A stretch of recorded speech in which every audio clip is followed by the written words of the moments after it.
This is the Coin Show Podcast. The show about coins and coin collecting. And not just any show. This is the #1 coin collecting podcast. Going 10 years strong. Here's Matt Dinger and Mike Nodelman on the Coin Show Podcast. It is episode 184 of the Coin Show Podcast. I'm Mike. I'm Matt. And we have another special guest today. He is the owner, Ben? Okay, yeah. So he's the owner of Old Pueblo Coin Exchange in Tucson, Arizona. The lovely and talented Ben the Coin Geek. He's also a YouTuber and one of my favorites, actually, because I like Ben because he gives a lot of really good information. Welcome to our show, Ben. Thanks for having me. I appreciate the chance to be on here with you guys. Too bad the title of The Three Stooges is already taken. Copywritten material, we can't hit that. So let's see. On this episode, on episode 184 of the Coin Show Podcast, Matt and I will talk a little bit about, with our special guest, Ben the Coin Geek, we will take questions and answers from our listeners if we have any. We will ask, what's Mike reading? And we'll take a look at your coolest things. But first, as always, the news.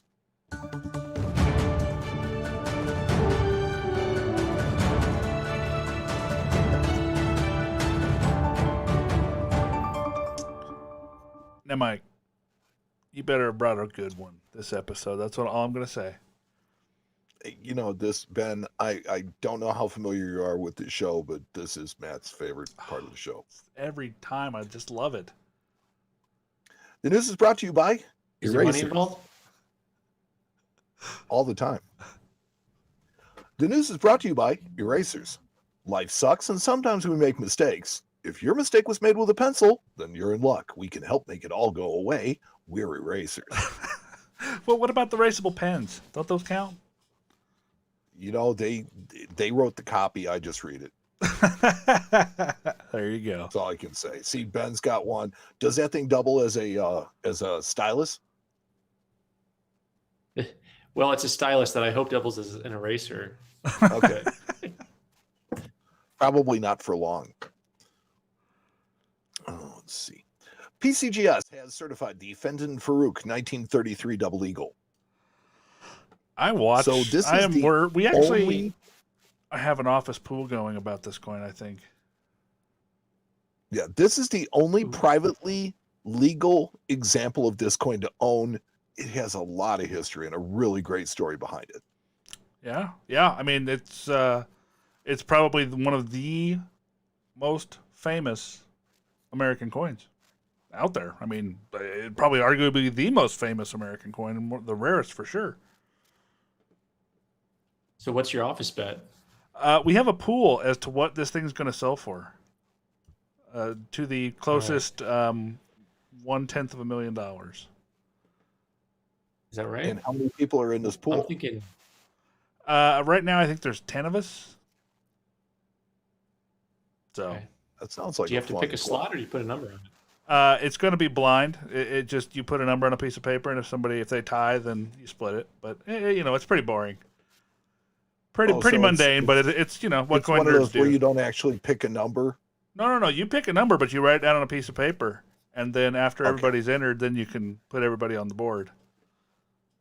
Okay, so it's possible that more than 20 one million. person can say the same number. Yeah, we're getting ready to draw this coming week, so we haven't drawn yet, but I'm excited. I'm still kind of thinking what my number is going to be. Is it like The Price is Right? Yeah. Well, I think I'm not sure yet. We haven't quite hammered out that detail. I don't know. We haven't quite hammered down that detail yet. We might just go with closest wins on this, either over or under, because it's going to be. I mean, there's probably going to be a lot of numbers pretty close together, and there's going to be a couple that are just goofy, and the goofy ones may win or they may not. It's hard to say. Right. So you said 20 million, huh, Ben? Yeah, I think so. I think it'll set all the records. Yeah, that's kind of my thoughts as well. It's just, where's it going to land? So. Yeah. Well, I mean, every the time article this says coin 10 to 15 million. Yeah, any time that this coin has come up for sale, it's set a new record. Yeah, when was the last time this coin sold? Do you? When it sold to Stuart Weitzman. Yep. Yep. What year was that? Like from Fenton. I think that was, what, 02, I think? 2002? You got me on that. Yeah. I mean, it's been off the market for almost 20 years, and in that 20 years, there's been some really interesting developments in the coin world, especially with people and putting together collections. I think there's one collector I can think of off the top of my head that really, really, really needs this coin. So, should be interesting to see what happens. Now, PCGS has graded this coin MS65, which is causing a bit of a stir. Some have argued that the numerous marks on Liberty's knee suggest a lower grade. I actually would suggest comparing it to the Smithsonian examples and grade it accordingly, because I've always been taught that you grade against other examples of the same coin. There are only two to compare it against. And I'm not unsure that PCGS didn't already do that. I don't know. But my suggestion would be that it deserves a details grade because King Farouk was well known for polishing his gold coins. Yeah, I think D.L. Hansen goes after this coin really hard, and it'll be interesting to see where it happens. But yeah, I mean, from the pictures kind of leave a little bit to be desired. Let me kind of pull them up if I can. Maybe not. No, I can't make them any bigger on the screen here. The fields make it look like it's a 65, but has it actually been cleaned, Mike? I'm hearing. Well, I look, I don't have firsthand knowledge of that fact, but what I will tell you is that Farouk was known for it. He loved to polish his coins, and many of the coins that have come out. Entire generation. Yeah. Well, that's true too. But I mean, he did it with super rare coins, so it's been made a lasting imprint, more so. I don't know. It says, the 1933 Double Eagle is most likely the most expensive U.S. coin. So, we'll find out when it hits the block later this year.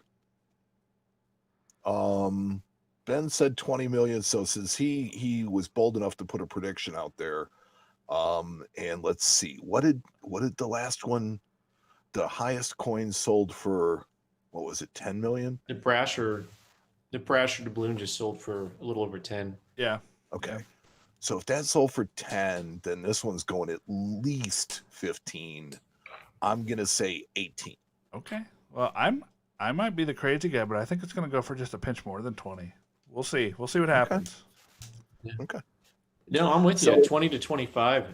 I wouldn't be surprised if it goes north of 20 a ways. Yeah. Yeah. It should be real interesting. I'm gonna. Hey, maybe we should live stream the sale of this coin when it goes, if they have it online. They might. I'm not sure if they do at Sotheby's, but should be interesting. Do that whole MSK 3000 thing with it. Oh, that, there's something to be said for that. You got it. Sounds fun. Cool. Okay, so since the 33 Double Eagle is likely the most expensive U.S. coin, we'll find out about that later this year. But the world's most expensive British coin has been sold at heritage auctions for 2.28 million. Wow. So this coin is a 1937 Edward VIII 5-pound gold coin whose rarity is comparable to that of the 1913 nickel. I was going to say, I don't know a lot about this particular coin, but I know that there's like maybe 3 or 4 total. Well, there's less than 6 is what the story says. So the coins were struck for a coronation that would just never happen. David, who was son of George V, he was the heir to the throne, and he became Edward VIII. He abdicated the throne within the first year of his reign, and as such, these coins were not released. His brother, Prince Albert, became George VI. And if you look at Canadian coinage, it is typical that the image of each ruler will successively face the opposite direction. Yes. George VI faces the same direction as George V, even though Edward VIII never made it to the coins. But I digress. What I find interesting about it is that it's a pattern, and U.S. coins, generally the patterns aren't at the top of the list of, the high selling patterns, except for some of the stuff from like the 1700s. Most of the patterns from the 1860s and 70s, even the rare ones, don't sell for millions. So it may be a different collector breed for the British folk. Well, I think that okay, so think about this from the standpoint of provenance. And if you go back to the early US government, the stuff that is around from that time will enjoy more popularity. I think that the stuff from Edward VIII enjoys that same kind of popularity because of how important his reign was, and just in the fact that he abdicated in the way, and that with the British people is something different. I don't know. Just a thought. But in all, over 200 dies were created and destroyed for coins commemorating the day. And how those coins came to the people that they came to, I have no idea. But the Coin Week reporting goes on to tell us a story of a private letter that exists between Edward VIII, by then the Duke of Windsor, and his brother, King George VI, requesting a set of the surviving coronation coins, and was refused. Really? Oh, snap. Yeah. Yeah. So I sense a bit of sibling rivalry there, but I like that Mike's channeling his inner Brit here. Like, he's got all the knowledge on British coins. He does. It's funny. I don't know about that, but so yeah, I just thought it was interesting, that Edward VIII turned down the throne and then requested a set of the coronation coins because he knew they existed. And his brother said, "Nah, you didn't want the throne. Nah, I don't think you need these." That's funny. That sounds like the thing that a little brother would do. Very passive aggressive. Yeah, and also just talking about the price of this coin, there's a couple dozen U.S. coins that have sold for over that price point. So it's pretty interesting to see like their top dog and what people are willing to pay for it. And you wonder, I mean, I don't know who bought the coin, but you just kind of wonder if there are just fewer collectors for British coins. They just don't have the same high end. It's hard to know. Well, Yeah. I think sometimes we think of Britain in terms of it being like equal.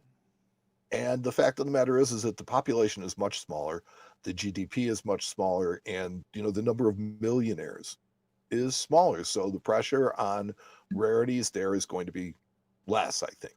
And it's almost imaginable that this coin went into some sort of investment fund somewhere rather than to a collector, at that kind of price point. But yeah, right. That's a whole show topic. Yeah. Dirty little secret of the coin world. I mean, most collectors don't know about that.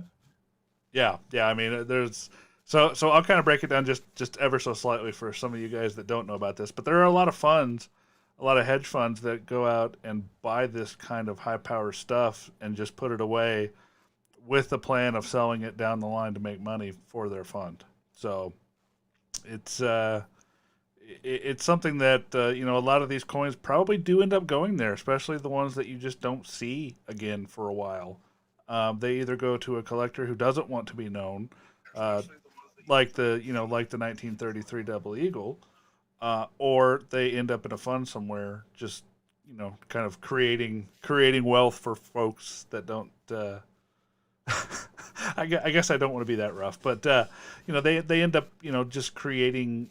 They get used as investment vehicles rather than collectibles. So I'd much rather see them as collectibles than investment vehicles, but I guess I don't get to control that. Right. You or me don't make enough money ever in our lifetimes to be able to control something combined. Like that. Yeah, combined. You're exactly right. So, yeah. The U.S. Mint has released the final America the Beautiful 5-ounce hockey puck. Yay!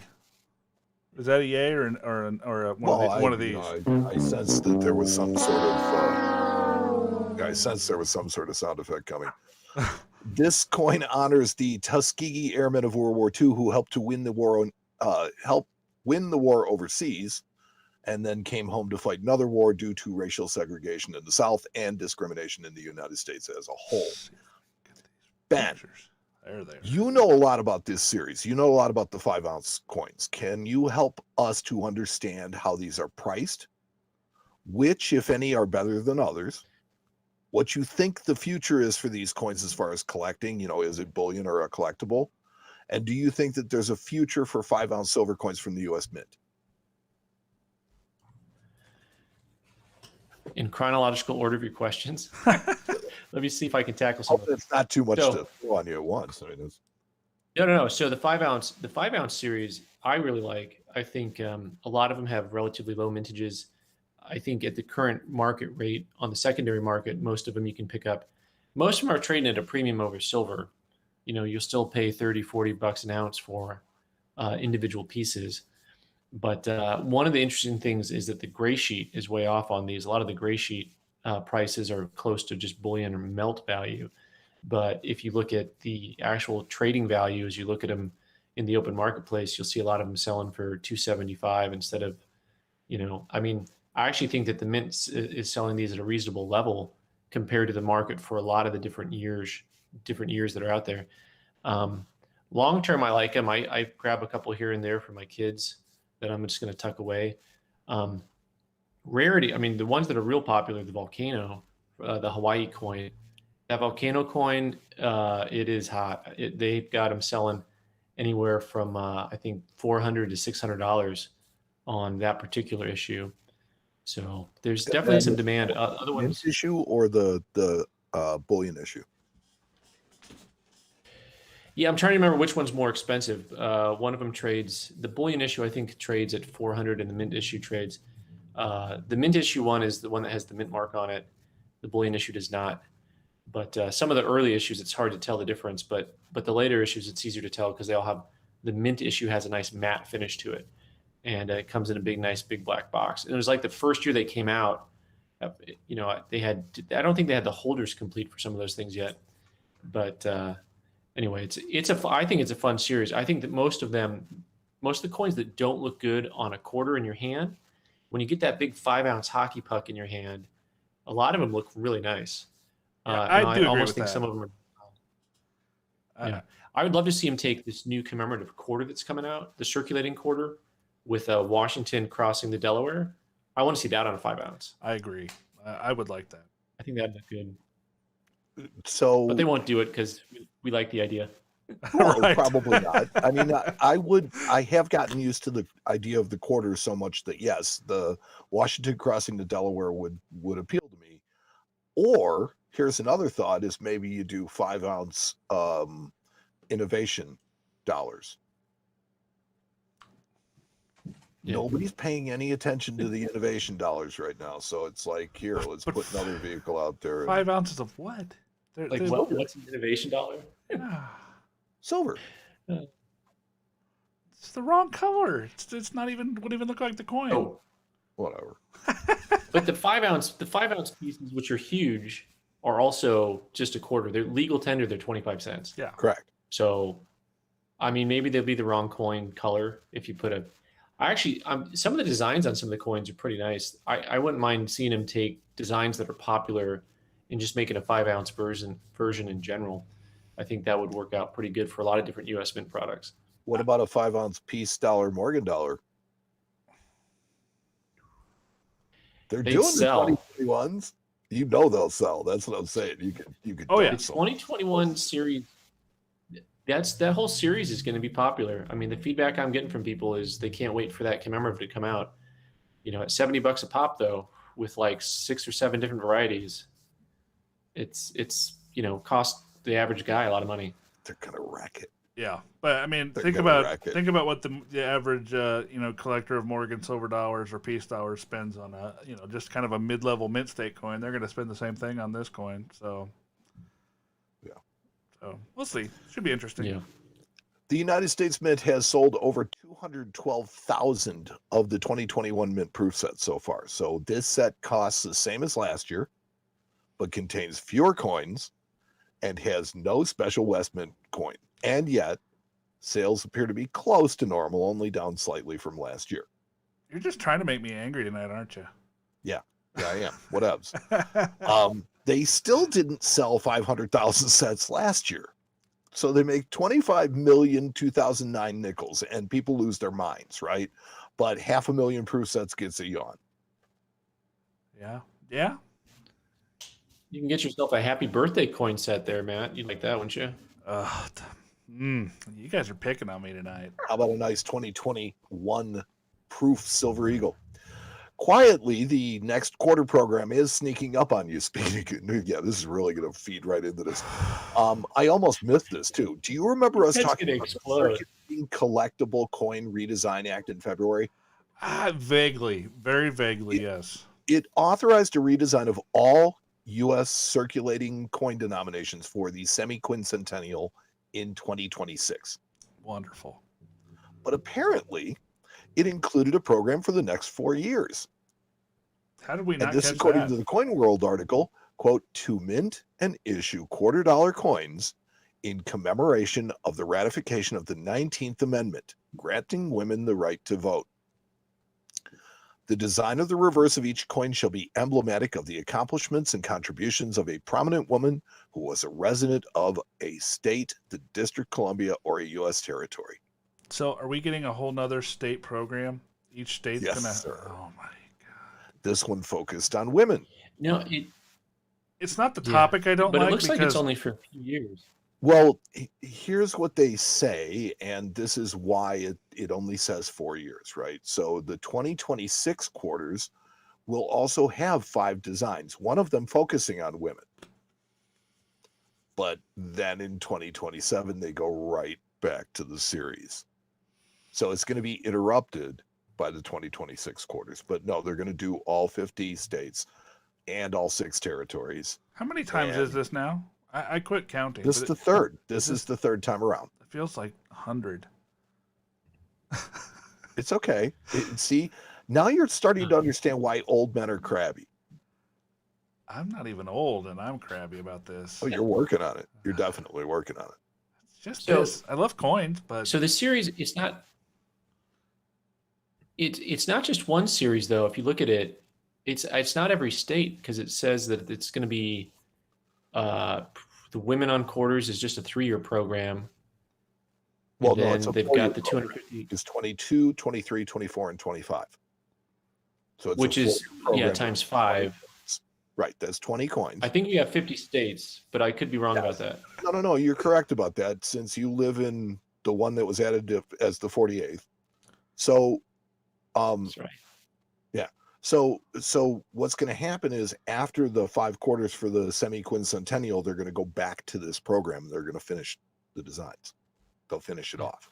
But it's going to go to youth sports and Paralympics. Oh, well, this is how convoluted some of this stuff is. And maybe they're going to do those in conjunction. Maybe they'll do them, concurrently. Who knows? I don't think they're going to do. No, I think Ben's right on the money. I don't think they're going to do one for every state. They're just going to do. That's when I read this, I got confused about that, saying that they have opened it up to to saying all 50 states and a territory, but yet I think they already have the 20 women laid out as to who they're going to be. Wow, they need our help. They do need our help, but the designs are going to be reviewed by the CCAC, and the CCAC meeting is going to be held publicly by telephone on April 20th. So that's coming up. Yes. Now, the Coin Week article gives the dial-in number as well as the CCAC hotline if you're looking for updates on the meeting. You can listen in on history. I think that'll be cool stuff. Yeah, these guys, I really wish they would get with the times and stop this dial-in thing and actually just have a live stream of it. I mean, it wouldn't be that much harder for what they're doing. Well, maybe they're limited in their technology and what they're allowed. It's a I government. mean, think about it. It is the government. Yeah, okay. You're right. I didn't want to go down that road, but you're right. No shame in my game. When you're making when you're putting together layers of coin acts, the same way you're passing omnibus bills with, we're going to go ahead and fill it up with different things all at one time, instead of maybe passing one bill at a time and kind of sandwich it all together, all the special interest stuff into one. Yeah. Well, So we'll see. Whatever they're doing, I just hope the designs are nice, because I think you can work with different concepts, and you're not always going to find something I'm interested in, but hey, maybe the design can look nice even if it's something I don't have interest in, and that would be nice. Yeah. Oh, yeah. I agree with that for sure. I mean, at least they, if they do this, I wish them success, and I wish them to come out with some really nice looking coins at least. But he said doo doo. It's not a series No. that I'm real stoked about either, as you can Well, tell. but think about this, Matt. We were really upset. Well, I mean, we weren't talking about it in 1998, but I mean, people in general were really, really upset with the just stayed, coins that we had, and we wanted some new design. We wanted some, infusion of new talent, and I think that we've gotten that. We've gotten it through the state quarter program, through the ATB program, through the Native American dollar program, through the new innovation dollar program. Like them or not, there's a lot of different ideas that are coming from different directions, and I think that can't be anything but good. Oh, certainly. I mean, I agree with that. But at this point, we're 20 plus years down the road, and where are we at now? I think we're just reheating the same old leftover programs. No, I think the programs themselves aren't necessarily great, but I'll tell you what, I do agree with the sentiment that Mike's putting down, which is, don't forget the statehood quarter program brought coin collecting to the mainstream. Like, you went to Walmart and they sold coin collecting albums, and even though it doesn't on the front end maybe look like it did a lot, I still say you have kids now that, if they were young and collecting then, they got the bug. Now those kids are getting out of college, and you're starting to see them as they start getting into their working career, that full life cycle of the coin collector. I think you're going to have an uptick in coin collecting over the next decade, because you have those people that kind of started with an album that now that they're getting connected on social media. I think you can really see that it's like planting seeds, right? That you're not getting fruit right away. You got to wait for that tree to grow a little bit. Right. And I definitely agree with that. I do give credit where credit's due with the state quarter program. It did bring tons and tons of collectors, and it really did put coin collecting in the spotlight. It's just, I wish there was a little more innovation in this. I wished it was, hey, let's take the quarters and make another program with them. And well, no, but think about this though, Matt. There has been a lot of innovation. They've done convex concave coins. They've done I understand all kinds of different ways of doing commems. They've done different finishes. Now the enhanced uncirculated stuff. The fact that a lot of it doesn't really do well means that they're trying. That means that the fact that you get success every once in a while. Hey, since we started this show, I have been preaching, bring back something iconic like the Morgan Silver Dollar, and here we are in 2021. They're making Morgan Silver Dollars. I'm stoked about that. Yeah, so they're doing some stuff that I am perfectly, wonderfully happy about. But then and I think this is just because I have never been a fan of modern coins ever. So that's kind of my stick, and we have these listeners that have been listening forever that know that I am the anti-modern guy and Mike is the modern guy, and that's just where we stand. So credit where credit's due. The state quarter program. Mike was the British guy. Apparently he's all sorts of guys I didn't even know about. But I will give the credit where credit's due. Ben's exactly right. The state quarters did things for this hobby that haven't been done in a long, long time, and I am excited to see where these collectors, go in their, in their collecting and see where they end up. So, Yeah. So you can actually listen to the meeting, and you can listen to them talk about where the future is going to go, and we'll see what happens. The ANA has announced the candidates running for the Board of Governors. Members of the ANA aged 13 and over who have been members for at least 1 year are eligible to vote, as are ANA member clubs. The board consists of a president, vice president, and 7 governors. 2 men are running for president. The vice president is running unopposed, and 9 individuals are running for the 7 available seats on the board. Cool. The ANA will host a candidate forum on Zoom April 29th, moderated by Caleb Noel. He is the editor-in-chief of The Numismatist. All voting is done by mail or by e-ballot, and all ballots must be submitted by July 1st, or they will not be counted. The board will be installed at the World's Fair of Money in Chicago in August. Ben, are you going to be at the World's Fair of Money in Chicago in August? Not that I'm aware of, but do you got a place for me to stay?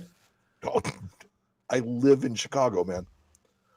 All right. Well, maybe. Well, that sounds like a good time. I've never been to Chicago.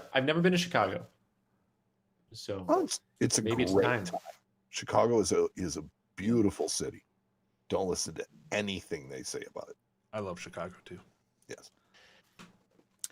CoinNews.net is reporting that PCGS has launched a new registry category for toned coins. Oh, cool. I like that. So this is sponsored into Rare Coin Auctions and Stephen Album Rare Coins. The new registry will award a 2,500 Legend Rare Coin Auctions gift card for first place, as well as a hand-drawn artwork featuring a coin of the winner's choice, and an optional reholder for their coin with a custom pedigree to the winner of the U.S. competition. Second prize is $1,000 Legend Auctions gift card. The World Toned Coins winner will receive a $2,500 Stephen Album Rare Coins gift card, hand-drawn artwork of the winner's choice, and an optional reholder with the custom pedigree, $1,000 for second place. Both categories will be posted to the PCGS Facebook community, where the coins who receive the most likes will be giving the Collector's Choice Award, a $500 PCGS grading credit to winners in both U.S. and world categories. Super cool. I like that a lot, actually. I mean, tone coins have come a real long way since I remember the first time I ever heard about any kind of massive collection of tone coins was I think it was the Sunnywood collection of silver dollars. And this has been, probably 15 years ago now, that was just somebody had assembled a collection of some of the most stunning and amazing tone dollars that were out there. And it was really something to see when they were all together. So I'm glad that they're doing this. I think it's going to help the tone coin market, which is already strong. But yeah, I'm kind of stoked about this. I'm gonna peruse it. How are they going to judge this? Because one of the big bugaboo's I have about the modern grading of U.S. coins is that it's very static, and that it just has, NGC has plus or star, has a star, and PCGS doesn't. They don't have a moniker yet for eye appeal. They don't have an eye appeal grading. Is it just kind of like beauty's in the eye of the beholder? Guys at PCGS are going to sit around and say, hey, we like these coins the best. With the regular registry, you have a point system predetermined. Like they'll tell you, well, this coin in the 66 full band is so many points, or 66 full band plus is this many points. How are they going to determine the? So reading the story, it says collectors can upload TrueView images of their PCGS graded coins to the applicable tone showcase category. The first and second place winners will be decided by a panel of expert judges. The end. So, here's the thing too, isn't toning kind of a questionable and touchy subject? Are you not now connecting a cash prize to something that may or may not be, do you mean grading can be subjective? No. Did I hear that right? No. Can grading be subjective? Your grading is subjective, but what the coin grading company or the third-party graders do is not really grading coins. That's not really what they do. They value coins. I really do think that's what they do. Oh. Yeah, I mean, I know that from firsthand experience. That's a rabbit hole. It's they do protect a lot of their top pops and higher pops and more expensive coins. When you send them a coin, it really has to be exceptional. Exceptional. It's easy for you Sorry, to say. good Lord, I had a little mini brain fart there. Real pretty. It has to be a really exceptional coin for them to really give it that grade that would be easily attained by coins of the same coin of other dates or mint marks. So it's definitely a thing. Maybe I'm not the guy to send that stuff in and try for those grades. So the irony here is, if anyone is watching who subscribes to the Coin Geek YouTube channel and has followed for a little while, the number of coins that PCGS over the last year to 2 years has called questionable color because I don't think that they know what they're talking about when it comes to toned coins. This is ironic because I'm sorry, it's a running joke on my videos when I do a grade reveal. People look at it and they say, oh, it's going to be questionable color, because they know that half the stuff that comes out is questionable color nowadays because they've stopped really looking at I don't know if they don't know or what, but yeah. So it's ironic that they're going to give awards for toning. NGC is I think that's a can of worms that you open up, and now you really, really you've opened yourself up to all kinds of criticism. NGC is much, much harder these days on tone coins than PCGS is. They call many, many, many more coins questionable color or, artificial toning. I have a dealer friend of mine who sent in 60 Indian head cents that were all kind of, had some attractive color. 40 of them came back in questionable color holders. So that was to NGC. So, right. So copper. Well, here's the funny thing. I understand the difficulty with copper, and sometimes the standards change sometimes over time. But Matt, have you found that if you send in a bunch of coins for certification, have you gotten coins back, silver coins like Morgans and Peace dollars that they're calling questionable color, and 9 times out of 10, 3 or 4 years ago, that coin would have come back clean? Yes, because what some of the coin guys are doing, I think, is toning over some of those clean coins to kind of maybe make them market acceptable and get them in the holders. And I think the grading company's kind of catching on to that, and we're running into that as well. But yeah, it's really strange. We're in strange times right now because I think that it is really ironic that PCGS, who in the dealer community is known to be really, really loose on their tone coins right now, is the one that's offering the program to kind of boost up the tone coins. I don't know. I think maybe they found another angle that they can get coins sent to them. Because at this point in the grading game, that's where we're at. They have to look for angles now because so many coins have been certified. There's only a finite number of coins every year that can be certified or recertified. So they have to find something that's attractive to get people to send in more coins or coins for regrade or reholder. So continue to drive submissions. Yeah. Because if not, it would just peter out. There has to be some reason to send a coin either in to them or send it in from an NGC holder to a PCGS for a crossover. There has to be some sort of incentive, whether it's monetary or whether it's to put in the registry. So it should be interesting to see how it plays out. There's a certain amount, when Thomas Edison put the candlestick maker out of business, there's still companies that sell candles, right? They got a different angle on it than for light purposes, and now it's for odor. PCGS and NGC, they need to right size their company based on really what their usage is. You said eventually they're going to peter out. They should be prepared for that. Well, they are. That's what they're doing. Yeah. They should be right sized. So I think we're seeing some of those man, my brain is not working tonight. Seeing some of those contingency plans come into play now with programs like this, where they encourage toning, they encourage, so that's just ways to get more submissions. Yeah. That may be the straw that breaks the camel's back. Who knows? We'll see. We'll find out if the market takes it or not. I suspect it will. Sorry. I'm sorry? I said I suspect it will, and then I interrupted you terribly trying to go on to the next story. So, coin shortage, schmoin shortage. Wait, say See, that I'm again? having problems too. The U.S. Mint has produced over 2 billion coins already this year. That is a lot of coins. Yeah, it's ironic that production of coins by the U.S. Mint has been increasing during the pandemic shortage. It's like there hasn't been a real shortage. It's been a pandemic shortage.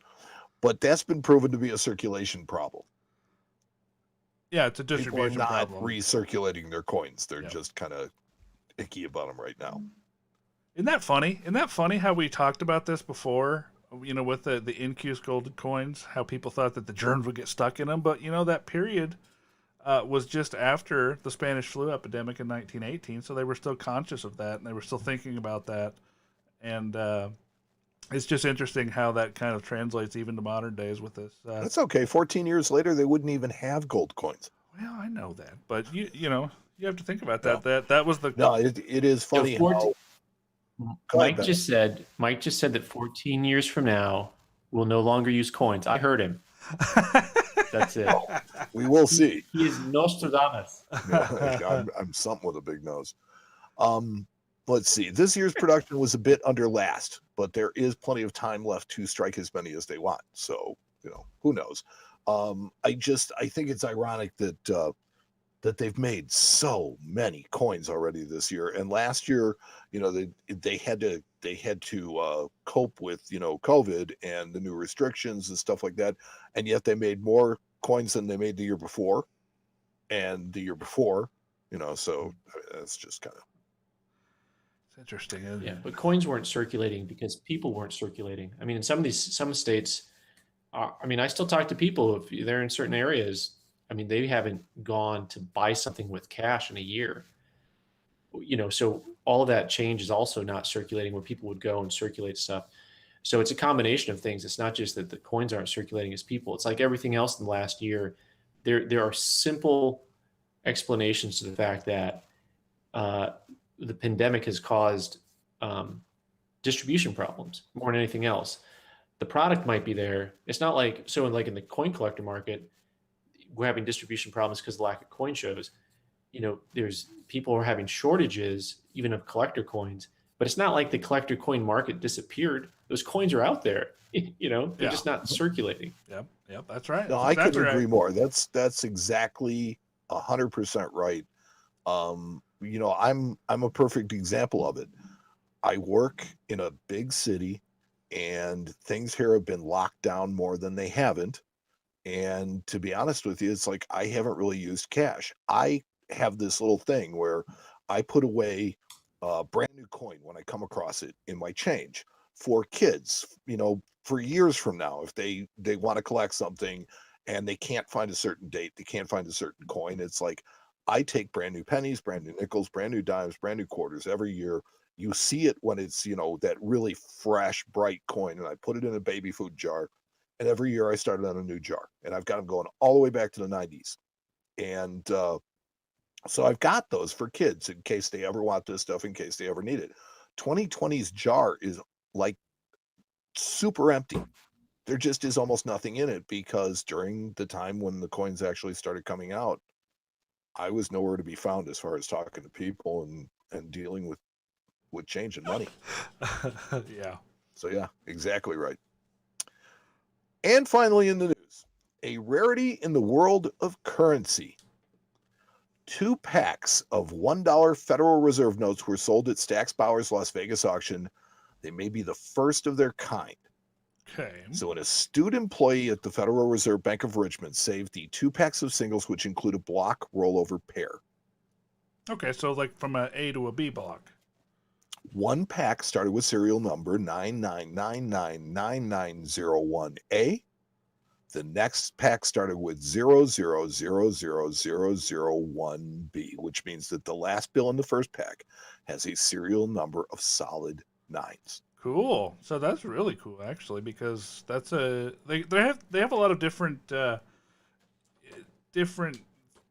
my brain's not working tonight, guys. They have a lot of different terminology they use in the paper money market. They have what they call changeover pairs, which is when they switch plates. They have, but these different. I've never actually seen one like this, so yeah, I think it's entirely actually, possible. I think this is one of a kind. Well, there you go. I was just going to say it's entirely possible that this is one of a kind. So they do exist. And the fact that the Federal Reserve employee noticed it and saved it.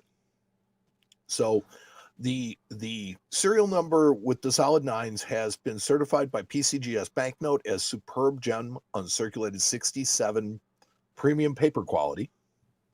The note with serial number 1, which was on the top of the pack, graded choice uncirculated 63 premium paper quality for understandable reasons. Yeah. Usually the top notes on a pack are a lot more beat up than the bottom.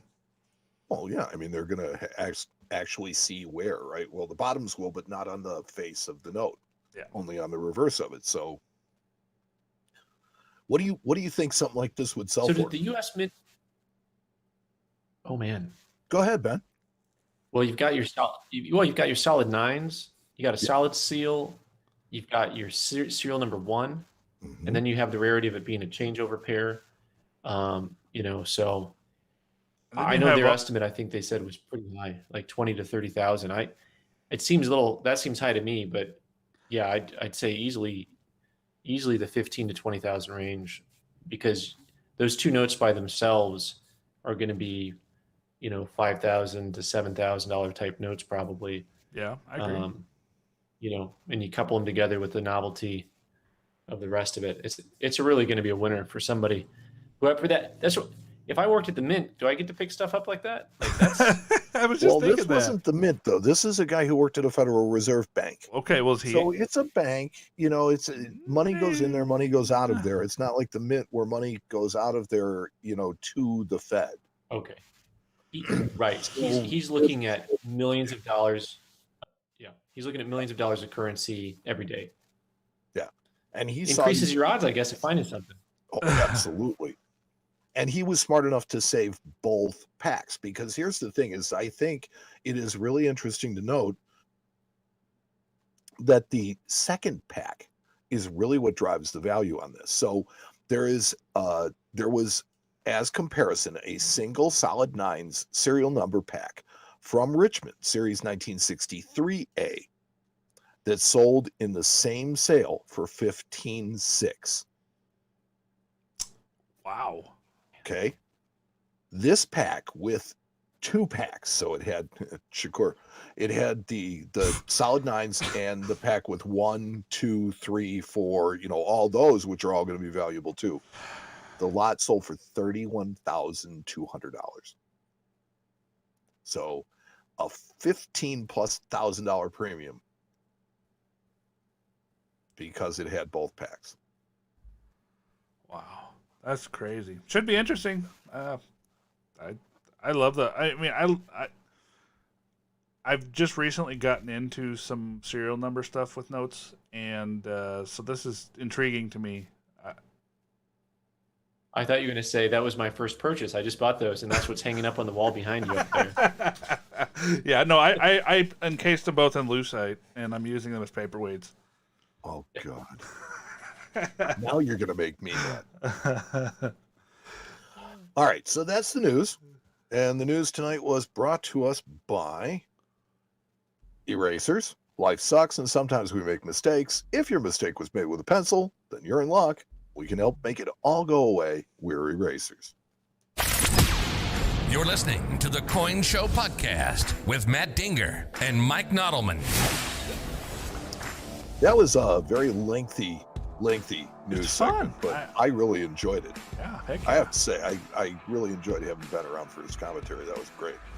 Man, I'm just watching the live chat roll by, and I'm just seeing all sorts of fun questions. So let's talk to Ben for a little bit. Yeah, there you go. Look at the shirt. We have breaking news. We have the winners in our Silver American Eagle contest for the month of March and April. Yes, good. So our winners this month will go into a drawing. No. They That's just right. win. The winners will still be eligible though to win the grand prize, which Matt also has. Came in the mail yesterday. Gold Eagle that we're going to give away in December. Yep, came in the mail yesterday. So the winners of the Silver American Eagles for March is Scott Fowler. Congratulations, and Scott. For April is Joseph Populus. Good job, guys. Now to be entered, all you guys have to do is go join our Friend of the Coin Show group on Facebook. That's it. Yeah. That's all you got to do. And then we draw randomly from that once a month. And you guys can win a 2021 Silver Eagle. The first type, Yep, not no the purchase second. necessary. All right. Well, let's talk. Now let's talk to Ben. Yeah, let's talk to our guest a little bit. So Ben, look, we've come into contact because of the YouTube experience, right? We're doing a lot more YouTube now, and you're somebody who I saw online, and I just really like the quality of your videos. Is there a mission that you're trying to accomplish? Is there something that you're trying to do with your YouTube mission? Well, I think that, money, history, and education is kind of my tagline. I don't say it out loud. It's just, it's on the, it's actually on the logo that I've got there. See, so that's how you know I'm not lying. But I love the hobby. I love sharing the hobby, and YouTube is it's really been a place that I just kind of landed, partially because of the pandemic. I was already doing some YouTube stuff, but just having the ability to show people stuff on a daily basis and talk about coins. And I think just a kind of way that I've already been doing for 2 decades. I mean, if someone comes into the coin shop, this is what I'm already doing. I'm just talking about coins, educating them. And so it's been a pretty natural transition in lots of ways, because I'm still just doing the same thing. Only I'm talking to myself when I'm doing it, which, is a little strange. But other than that, it's well, as long as you're not answering yourself, I mean, that's okay. Well, you watch the videos, I answer myself plenty of times. So yeah, you do, actually. Yeah, and it's funny Yeah. when Mike first came to me and said, "Hey, Matt, there's this guy I've been watching on YouTube, and I think we should have him on the show." And I kind of went and checked out some of your videos, and I was thinking, "Oh no, this guy's on YouTube. He's going to be one of those hype man guys that are saying, 'Oh, go look at your change for 1974 penny, and it's going to be worth $12,000 on Etsy.'" And no, I was so glad when I got to your channel and I actually found videos that were informative, that were giving good information, and I was really happy about that. Yeah, and we're intentionally kind of like anti-YouTube in a way. I mean, we use YouTube; it's a great platform, but if you look, YouTube actually teaches you to have the bold cutout, and then the color and all the big bright bold words, and we use, the engineers develop nice, just plain black and white set for our words on top. It's usually not like you won't believe what I found next type of thing, and so we're using YouTube as a tool to connect with people and educate people and entertain people. I think there's a certain amount of it that's just coin entertainment. And one of the things is, I got a lot of feedback during the pandemic, the height of the pandemic of, a year and a half ago, where people like, "Hey, I'm at home all day. I'm trying this whole new lifestyle, and I like coins. And by the way, I'm actually watching things and learning things. It gives me something to think about that's not all the junk that's on the news." And so, man, knowing that you can have a hobby that pulls you away from the news, whatever your hobby is, God love it. Get away from the news and enjoy life a little bit. Turn off the TV. Yes, you need to get out once in a while, right, and play. Well, and for most of 2020, that was darn near Whoever thought impossible. Yeah. Who'd ever thought that coin dealers would be telling people, to like get out Yeah, and get see the outside. sun? Well, you know what? Little Here's my impression of internet people. I like to think of us as kind of on an educational, mission, and I think that you fit within that, right? And I think that there's a far few people like us, and there's a fair larger piece of people that are all about, they're trying to monetize, they're trying to make money, and they're about views. So that's where you get the high intensity. Hey, this coin's worth $12,000 and I can show you where you can get it. They're playing to an algorithm and really kind of feeding the machine. And the fact that we don't do those things costs us views but that's not really what we're all about anyway. Yeah, we've tried to remind ourselves, and you have to remind yourself a little bit, but that what YouTube's really good at doing is showing you analytics, and we've tried to make the show not about the analytics. So, not to get focused on how many subscribers you have or don't have, or even the number of views, because the engagement's what's important. Right. So, because you'll see channels that have 100,000 subscribers and they'll get, 5 or 10,000 views, but there's not that connectivity. You'll see videos with twice as many views as some of ours in half the comments, because it's not engaging material. It is, like you said, it's really just try to gotcha to look. And the funny thing is, and I don't always notice it because I'm very specific about what I look for on YouTube, but I was looking for something new. I was trying to figure something out, and I like looked, and sure enough, like the first 30 or 40 things they fed me it all looked the same. Yep. And it was really fantastic. And I'm like, no, I want someone who's going to teach me how to do this. And, so YouTube's a difficult place for people to get around, but I think that the coin community, I know you guys have promoted a lot of good stuff through your Facebook group and stuff. So, the coin community, I think, is catching on to the fact that there is education out there, and there are voices out there that are going to just try to tell you what they see and how they see it. Yes, I agree with that. I think that just like anything else in the world, with the bad, there's always the good, and hopefully the good can prevail in the world of instant gratification. When somebody has a coin in their hand and they just hop on YouTube and say, "What's my 1958 penny worth?" I don't want to be the first video that shows up. I don't, Well, I mean, I don't think I'm sure you like them when they show up at your shop. Love it. Lost Dutchman Rare Coins, Indianapolis. Yeah. Thank you for the plug, Mike. Anytime. Yeah. So,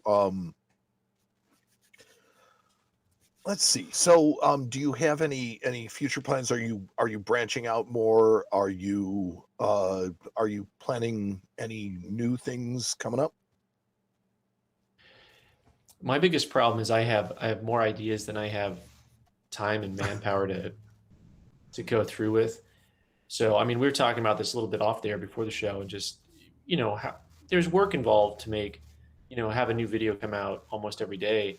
So, and I know, Matt likes what he's doing, but at the same time, he said, man, that's just a lot. I can't. And you know how it is when you're running a coin shop. Oh, yeah. You've got, you're thinking about, if you have employees, you're thinking about payroll, you're thinking about all this. Anyway, so I have ideas, but I mean, for the most part, most of them have already been nixed by the engineer. He's really good at keeping me online. So all the shows that I really want to do, he's been like, that might not be the best idea. But I think for the most part, we're just looking at continuing where we're at right now. We're kind of hitting a little bit of stride as far as what we do on our end, and just exploring the ideas of, okay, what is there a next level? And if there is, what does that look like? What can we do? And we are looking to possibly form some type of a community or something that we can use to educate people in a different way. Anyway, the long-winded answer to your question is I've got a lot of ideas and I don't have time to do any of them. So I'm going to keep going where we're at now and then reassess later. That sounds well. I was actually hoping for the long-winded answer. I was going to say that sounds really familiar. So your channel is on YouTube. It's called Ben the Coin Geek. Just the Coin Geek. Oh, it's just the Coin Geek. Yeah, youtube.com/the Coin Geek. If you look up. Yep. Plug it. Go. Oh, I thought you were. I thought I was. Well, I want was someone trying, with a nice voice to play. So I stepped back. That was like, as soon as I got it wrong, I'm out. Yeah, no, YouTube. Yeah, youtube.com/the Coin Geek. Anytime you search the Coin Geek, you'll find our material pop up. That's the moniker for the YouTube channel. It's educational. The company itself is called Old Pueblo Coin Exchange, and it's oldpueblocoin.com is our website. We do have some inventory up there. It's not a ton. It's just different trying to maintain, between our video elements, having a YouTube channel, doing eBay, doing our website, and then having a storefront. There's a lot of moving parts for what we're doing. So, but thanks to anyone who's visited. I've had lots of visitors from across the country in the last year into the shop. And so it's fun meeting people who are like, hey, I've seen your show and, thanks. And it's really encouraging to hear people, voice that. So it's good. Well, it is really entertaining. And I have to tell you that, I enjoy it myself. So good work. And well, let's please keep going. Let's see if the listeners have any. I was just going to say, I know that Ben posted this to his page as well, or his channel as well, and I know that there are some people in here that watch him as well. So let me run through. There's a bunch of good questions. I'm just going to kind of start rattling some of them off here, and you guys can take it. I'll jump in where I'm needed. So Okay. Let's see. First good one was where do you guys see coin collecting hobby in the next couple of years? I see it right about where it's at now. I think yeah, no, I think it's going to continue to be strong at least for the next year or two, just because you still have pent up demand in all kinds of sectors of the economy, including coin collecting. I think a lot of the people who've gotten back into coin collecting as they move forward, a lot of them are just beginning or re-beginning their journey, kind of like a phoenix coming out of the fire. They're just young again and ready to start all over again. So we're seeing a lot of that, and Yep. and I think it'll be strong. I think the U.S. Mint will continue to suck at what it does, and everything else will be good. So life as we know it will just continue. Here's actually a really good question. Randy Lopez asks us, have you guys ever discussed the proliferation of fake Chinese-produced U.S. coins being offered for sale on places like Facebook? Complete set of Morgan Yes. dollars certified for $199. Have you keep seen on- these, Mike? Have you seen these go by on your Yes, Facebook? and I keep on talking about the Silver Eagles that I see for $9.99 that Facebook just seems to keep on taking I the money report for and taking the money and taking Them the money. every time I see them go by, Yes. and they just keep coming. It is insane. I'll tell you what, the also it's not just Facebook, but there's new websites like OfferUp and some of these other ones where I've seen newer and different style of fake Silver Eagles coming in that actually look a lot better than the old ones did. Some of them are not magnetic. Some of the old ones are magnetic. So it's really a problem when you look at them. But it's hard because I don't know what can be done about it other than educating collectors. But here's the quick rule when you're buying a coin online from anywhere, eBay, whatever, Etsy. If the price seems too good to be true, it is. It It always probably- That's just like rule number one. And number two, if they're selling like a lot of the same thing, if they're selling coins that are from different eras, like a Franklin half dollar and a 1794 bust dollar, and they look identical, like the color and the strike, that's a signal It's another great for indicator. people who. Yeah, well, yes, it's a bad thing. Well, I will tell you that the proliferation of those fakes is out there, and it's mostly because, and this is my opinion only, the Chinese government is not only allowing manufacturers in China to do it, they are actively promoting it. They want it to happen. They're encouraging it. I had a contact this week with the Secret Service, who, a Secret Service agent came in because their office is, right across the street from our shop. And he showed me a bunch of fake Silver Eagles. And he's like, can you look at these and tell me whether or not they're real? And I'm like, those are fake as anything. And he's like, okay, that's kind of what we thought. It's like, can you fill out an affidavit for me saying that? Yeah, absolutely. No problem at all. And then I went to my desk, and these were all in NGC holders. Now, they weren't NGC holders. They were NGC style holders. There were no certs on them. But I went to my desk and I pulled up the exact same coin. I had one, a fake, that was sitting on my desk. And I walked over to him and I said, yeah, they look just like this. So, there was that. I also saw this week a fake koala. Oh, yeah. And the fake koala looked really, really good. And it weighed 1.01 ounces, which is within the tolerance, and that's okay. But the thing with it was the reeds had a space in between them, which is the only thing that I could really find, other than when you put your caliper on it, instead of being 40 millimeters, it was 39.2 millimeters. That's how they got away with it. Yeah. Yep. It's got to be something like that. It's got to be the thickness, diameter, something like that to allow them to get if that you're weight not right. the density of the metal is the density of the metal. Yeah. The coins could be really thick. Yeah, the hard part is. Yeah, the hard part is if they're in holders. Yeah, I mean, anything in a holder makes it more difficult to gauge. Yes. And so I like stuff out of holders. It's so much easier to tell if it's out of a holder, because you can do that. You can check the diameter and stuff, because you can do specific gravity on anything and get your answer. And I think that other than that, you have to have time. I think that the other part of this that's the problem is that these big megacorps like Facebook and Etsy, they don't care. They just want the advertising revenue, or the Thank you, fees that they get for the sale of the item, and they could care less whether it's real or fake. They don't. Have you ever tried to get a hold of somebody at Facebook? You can't. There is literally not a real person in the world that the average Joe can go and talk to. Well, and the argument has always been, what is their social responsibility? And this just feeds right to that. What is their social responsibility? Well, forget social responsibility. It's illegal. I mean, at that particular point, the social responsibility goes out the window. Matt, wait. Time out. Are you using common sense? Get out of here. I found that through my life, it works out better that way. Just maybe that's where I'm falling Well, for you, maybe. Using the common sense. Let's see. Michael C says, Ben, really enjoy your channel. Interesting topics, educational, entertaining. Thanks, Michael. I'm sure he likes to hear that. Another listener says, always enjoy your return from PCGS and NGC when they don't quite turn out like you plan.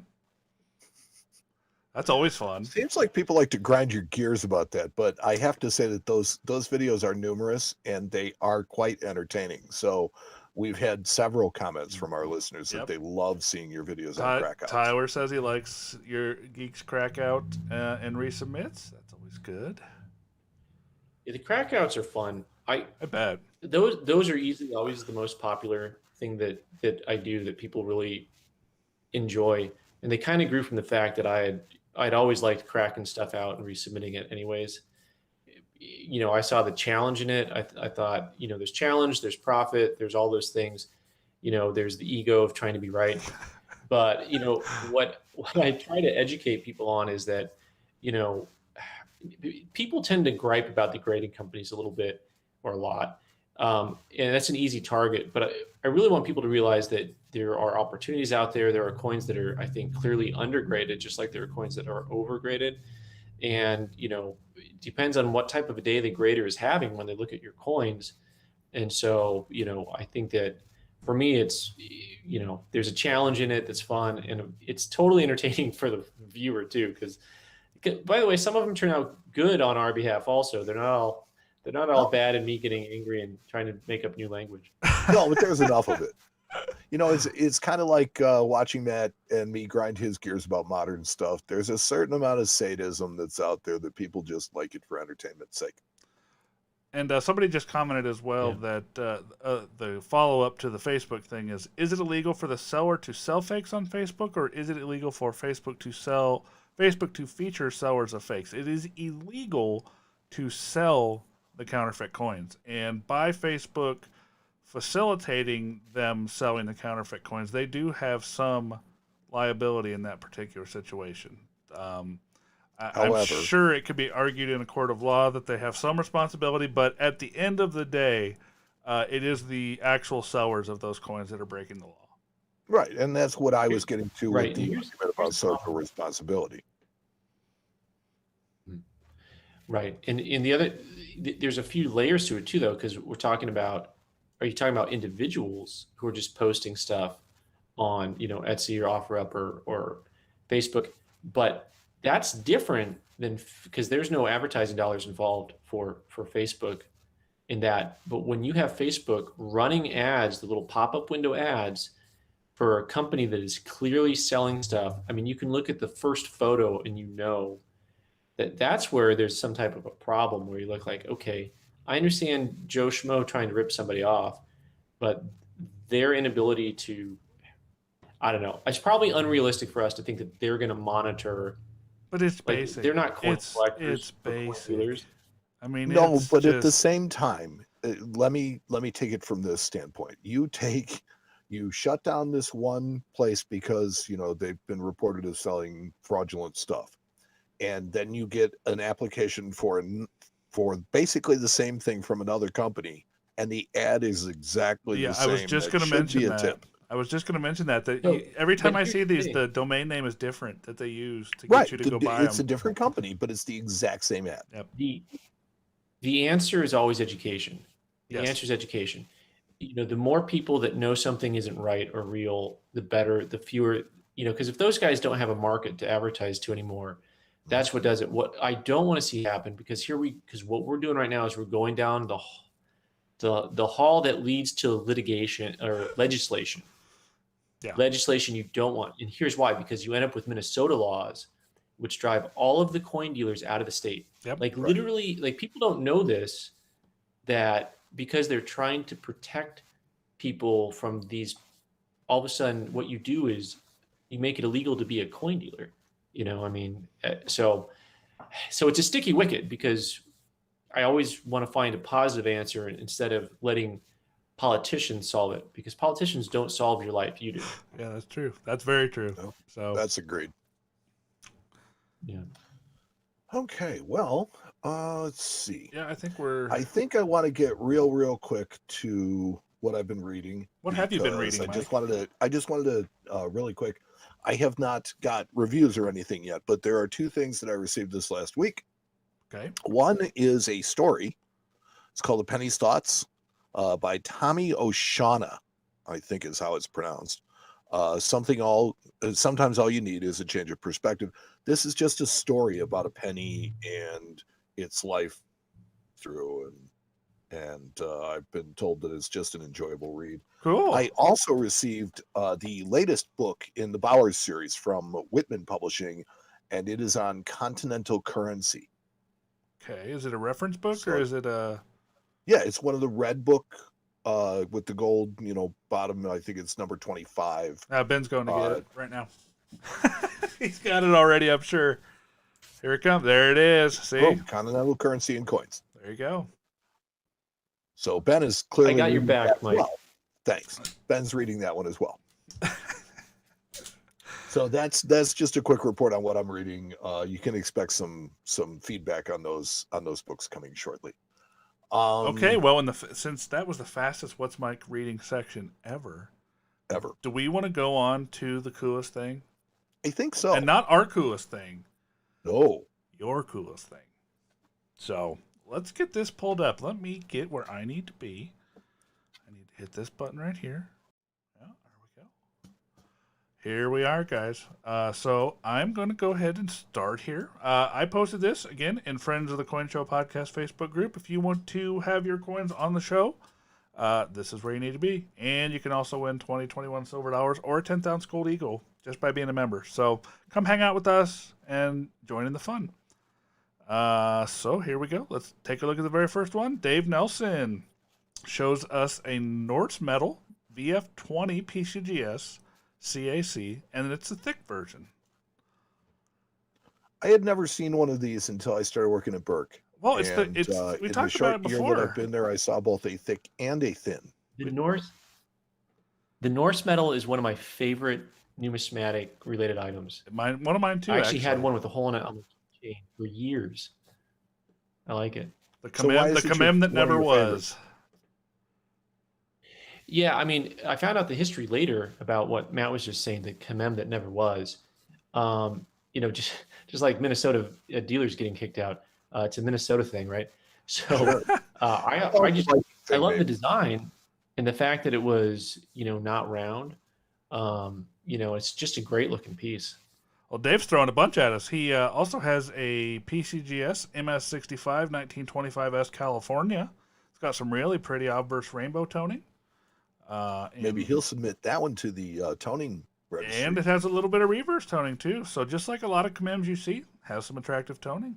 Nice coin. And we go from a tone coin to a white coin. Dave also showed us a MS66 1936 Norfolk half dollar.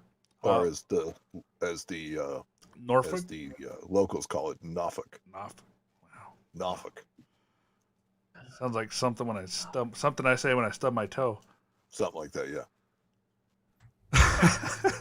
Careful. I know, right? Trying to keep this PG show tonight, buddy.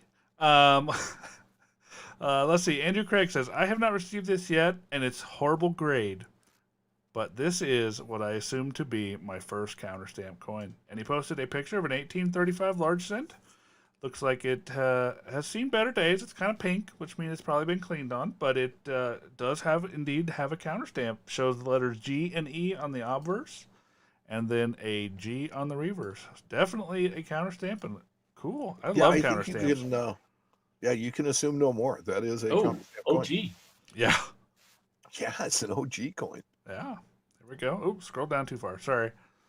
J.R. Preston says it's another case of being at the right spot at the right time.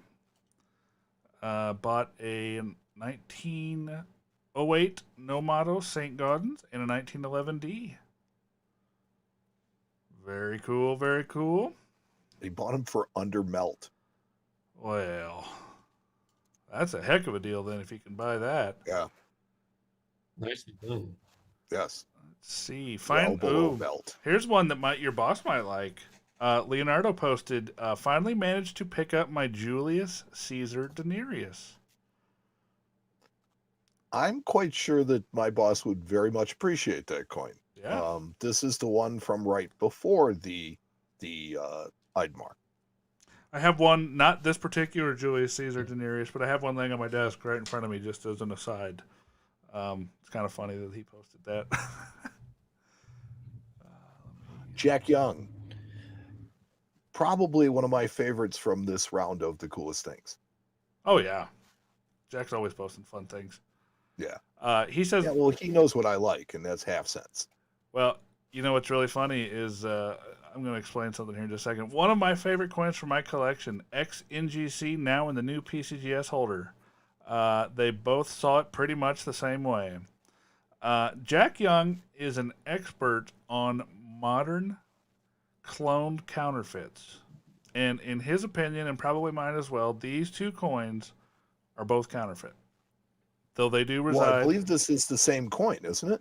It's hard to tell from the pictures. I do believe it is. I believe that's the case, that this is the same coin. It is fake. I think that's what he said. He has gotten it through both services. Yeah. Yeah. Jack, every coin in his collection is what I like to call a super fake. It's cloned coinage coming out of China, most likely, that is almost undetectable and clearly undetectable to the grading companies. It's really the next level scary stuff that's coming out right now. And I have been lucky enough to hang out with Jack and actually examine some of the coins in his collection. It's really, really concerning to me, and I'll just leave it at that. Next coin up, Malcolm. That guy has. Yeah, it's scary. Malcolm says, this one got lost in the Great Missing Thread incident last month. Yeah, I don't know what happened there. It's a James II half crown minted in Dublin in May 1690 as emergency coinage when James was fighting with William III in Ireland for the English crown. Commonly known as gun money, it is unusual in that it gives the month of mintage as well as the year. William's troops camped about 2 miles from where I live on his way to battle with James. So for me, it's quite a cool bit of local history. These are really cool. I like these. That's awesome. I like that's awesome. And great synopsis on the history there too. Well, Malcolm is from UK, and so this is a local coin for him. He has over the years given us some really, really cool ideas on some of the stuff that he has collected. I really like the fact that they put the month on this as well. And, think about that from the standpoint of they were so unsure who was going to be in control, that they had to put the month on a coin. The slab god, Isaiah Hageman. He mentioned that it's... Oh, I'm sorry. Go ahead. Mm-hmm. No. He mentioned that it's called gun money, but he didn't mention why. Why is it called gun money? They were actually... Yeah, well, they melted down... melted down cannons to make the coins. So that's where it got the term gun money from, as an emergency issue. Yep. As opposed to drug money, which is different. Close. Isaiah Hageman, the Slab Master. Definitely one of the coolest things I have at the moment. 1966 Philippines quarter, double struck by 1967 dies. Ooh, that is cool.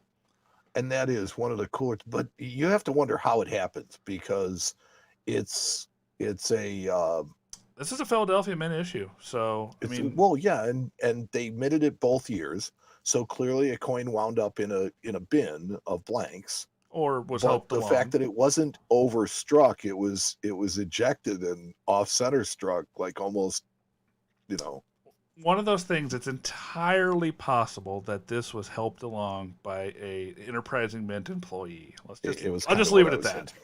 Yeah. Oh, Justin Irvine, 1857 S $20 gold Liberty SS Central America MS65. Ooh, that coin's Just flashy. bringing the heat. Yeah, that's a pretty coin.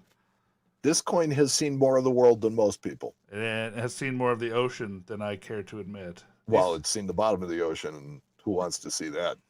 The Jolly Roger. Hey, this is by the way one of my arguments for coin conservation. Yes. You know, people call it coin cleaning, and you never should clean a coin. That's what you can do, especially with gold. Those coins didn't look like that when they came up from the bottom of the ocean, and absolutely, I think coin cleaning, if it's called coin conservation or restoration, if it's done properly, is a beautiful thing. You are conserving that coin for history, for time. Yes, exactly. Those coins came out of the ocean. They still look gold, but a lot of them had some deposits on the surfaces, and luckily they were able to conserve those and actually save quite a few of those coins. It appears that the gold coins survived the damage much better than silver coins. Silver coins have that kind of shipwreck effect to them that certainly, you can always tell. Gold's a very non-reactive metal, so in intense situations like that, where it's under salt water, gold tends to retain its luster. But it does get some deposits, and especially if it was, say, in a box or a chest or something, that thing is going to have, over the 100 years, 150 years it was underwater, that's going to have deteriorated and calcified and done all sorts of crazy things. And so, you have that all around these coins, and that's a lot of the times what ends up on the surface that they have to conserve. So it's there's actually a really good, I can't remember if the DVD came with some of the coins, but there's actually a really good DVD that shows them going down and getting these things out of the bottom of the ocean. With their submersible robots and stuff, and you can just see the stacks of coins and see the condition that they were at the bottom of the ocean. So it's really interesting.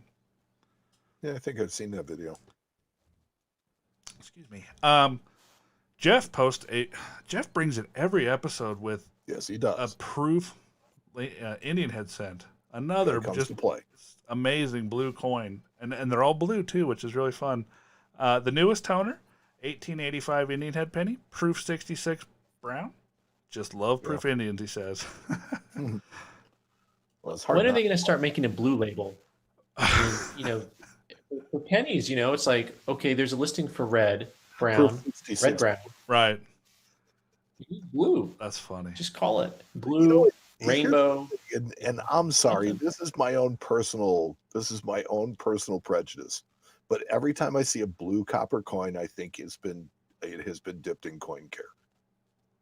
Some of them, sure. Not all of them, but some of them. That's just what I think. It's every time I see it. Not saying it is, just saying that's what I think.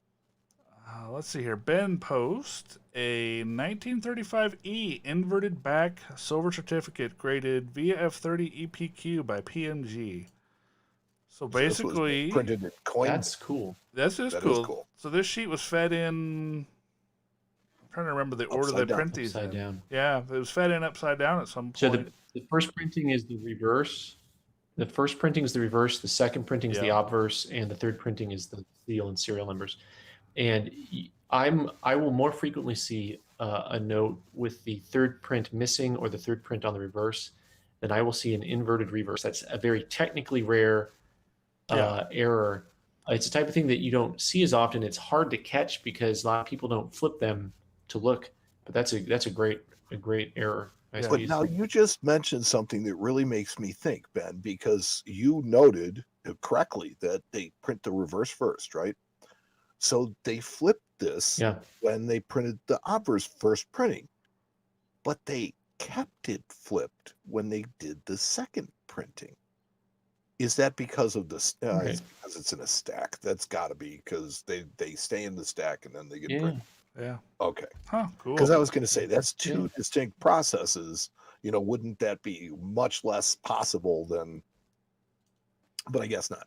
I guess it really better. It'd be fantastically rare if they had actually turned it around, right, and fed it back through, because then the serial numbers would have been upside down to the front of the note. Wow. Right. But technically, the second print would be the one that's inverted. So Right. Well, but Be that's pretty just fancy. not the way they're made. They're made in sheets, and the sheets stay the way they are, and that's how they're fed. And I answered my own question. I do that a lot. So Zachariah says, so not the greatest shape, but a few weeks ago, my wife and I pulled this out of a box of half-hours from our bank in coin roll hunting. The box also contains 72 40% halves and 15 90% halves. That's a big roll. But this, no, he said out of a box while coin roll hunting. Okay. This was by far the coolest thing we have found in circulation to date, and it is an 1874 seated half dollar. Yeah. Cool. It's a nice shape, too. It's not bad. That's a really nice shape for a seated. Yeah. You know, you just don't. Especially one that comes see out of that. circulation. Yeah, 74 arrows, probably VG. VG-ish. VG-ish. Joshua, Coca-Cola tokens. The bottom one is from 1915, and they are both really cool. That is kind And of cool. Coca-Cola is collectible no matter what. Exactly. I was just going to say that brand alone, I believe Coca-Cola is probably the most commonly collected brand out there. Let's see. Yes. Susan says, I have a cool silver quarter collection. So far, I have at least one Washington quarter from 1934 to 1964. Missing a quarter from 32 and 33. Well, and to make them at 33. But I have some Standing Liberty quarters from 1925 and 30. Missing 1916 to 1924. And she shows us her collection of quarters. Very nice. Oh, very nice. Very nice. Getting there. Heck yeah. Let's see. David Ace. David A. says It's not much, but it's a Nope. coin from the first year of Poland's modern existence, There you go. 1918. That's very cool.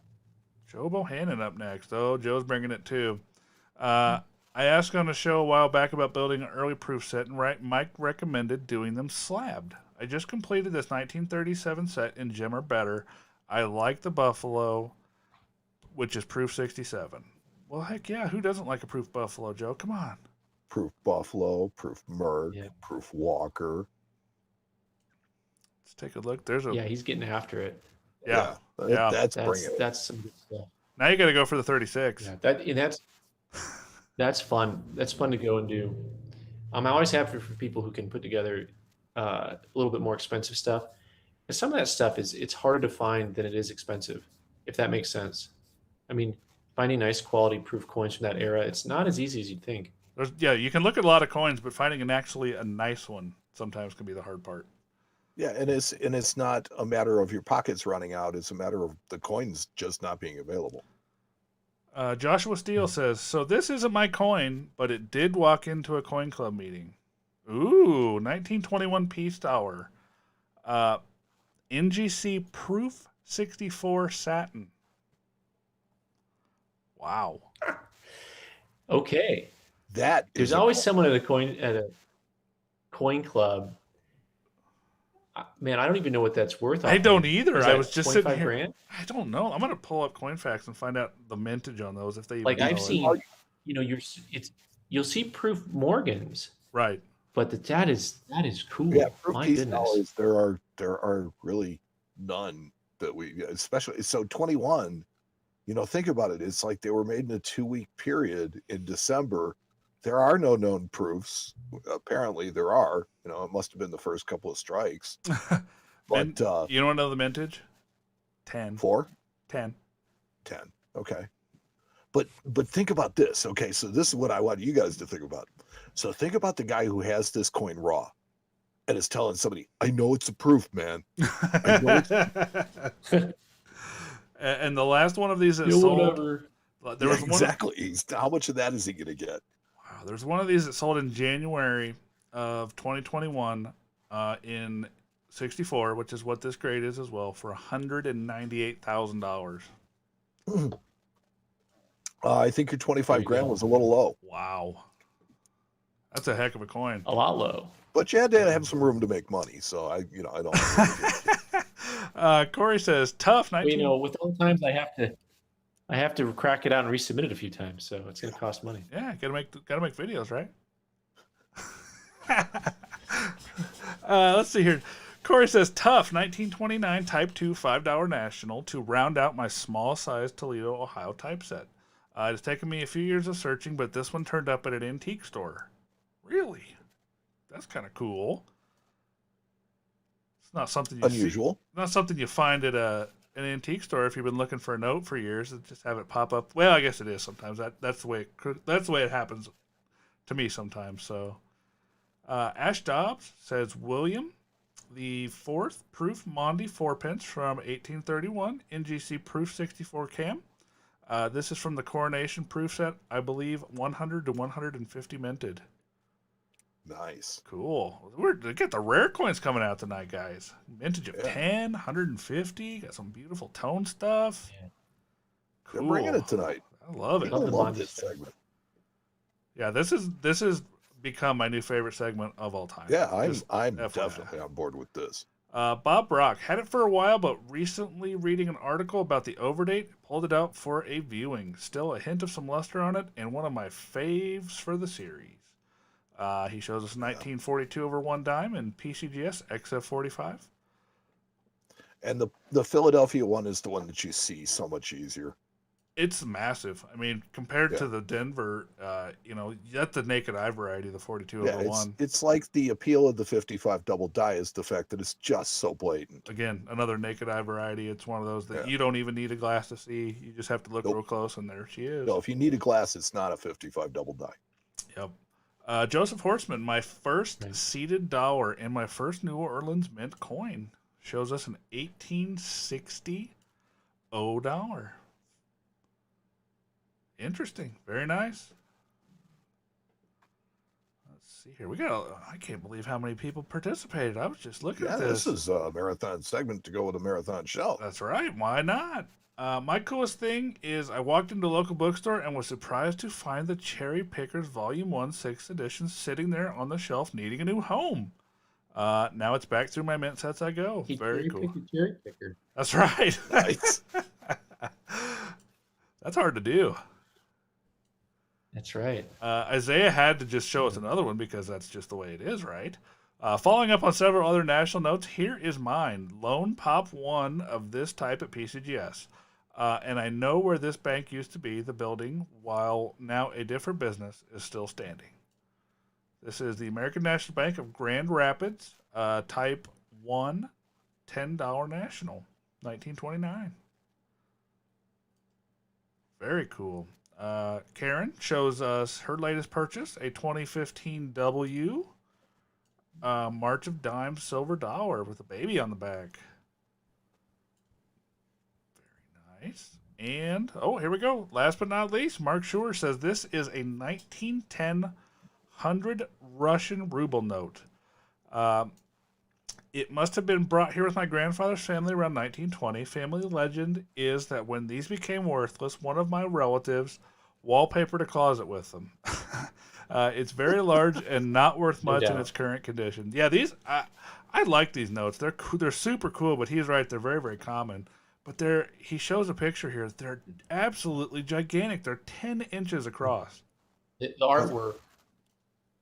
Yes. The artwork on those are really nice. Yes. This thing is like a half a sheet of notebook paper. Yes, exactly. And there's absolutely no... I wonder if there are any mint state examples of these that exist, just because due to sheer size, you have to fold them. Huh. Well, you'd have to look at a lot of wallpapered houses to find the mint state ones. Yeah, you'd have to fold it like a map. Right.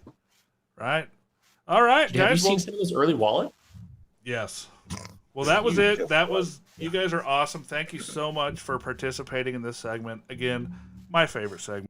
You guys are awesome. I love looking at you guys. Absolutely. You guys rock. Thank you for participating. That was really great. That was fun.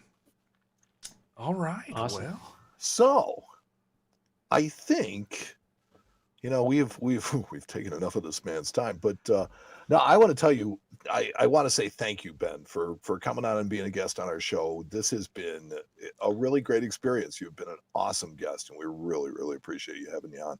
Yeah.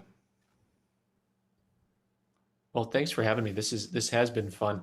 Are you guys about to run out of time?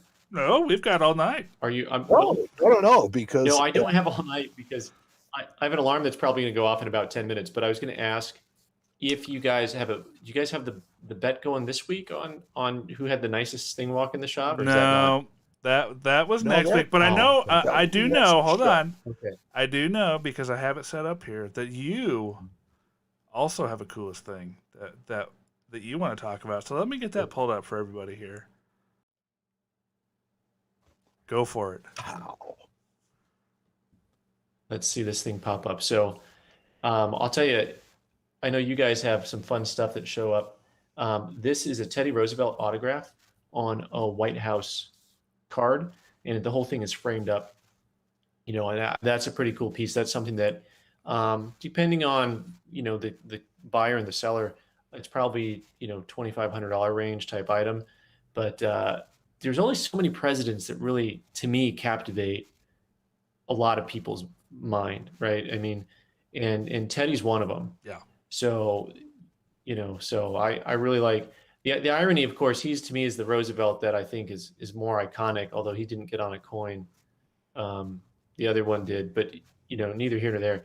Yeah. So that I got from a longtime customer who collected presidential signatures, and it's a neat piece. And so I thought that was kind of unusual. It's not the type of thing that I see every day. Now, I think I agree with you in the fact that Teddy Roosevelt is the underrated Roosevelt. He definitely brought it, and he did a lot of really great things for our country. Started the national park system, did almost an entire coinage redesign. You know, some of the conquests that we had around the world, Panama Canal, things like that all happened, you know, under his watch.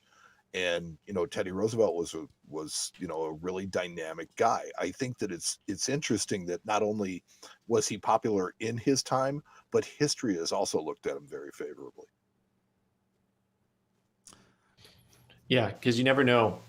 Well, maybe in 50 years, someone's opinion will change of him, but absolutely, yeah, he's got a pretty positive image on just from all sides of the American perspective, I guess you'd say, from different political viewpoints. People like him, left, right, and center. So, and I think that's what I'm getting at when I say that there's certain presidents that just kind of people like, regardless of their political affiliation. And so to me, that's kind of an interesting piece.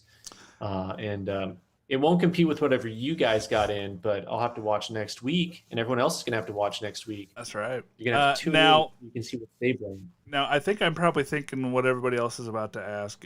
Is that going to hang up on the wall behind you?